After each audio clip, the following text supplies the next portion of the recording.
নমস্কার, আমি ইহান মাসিব। আজ আমার পরিবেশনায় কবি সুকুমার রায়ের লেখা কবিতা হারিয়ে পাওয়া।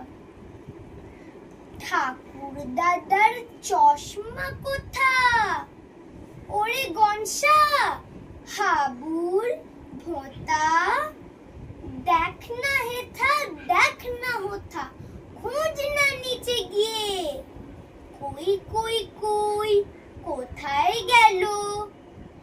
টেবিল টানো, ডিস্কো ঠেলো, ঘর দৌড় সব উল্টে ফেলো, খোঁচাও লাঠি দিয়ে।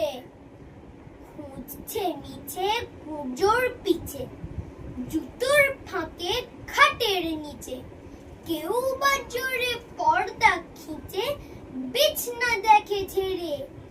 লাফিয়ে ঘুরে হাঁপিয়ে ঘেমে ক্লান্ত সবে পড়ল থেমে।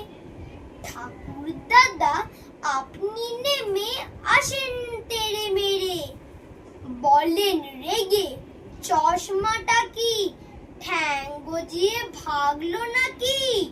খোঁজার নামে কেবল ফাঁকি দেখছি আমি এসে, যেমন বলা দারুণ রোষে, কপাল থেকে অমনি খসে। চশমা পরে তক্ত বসে সবাই ওঠে হেসে। নমস্কার।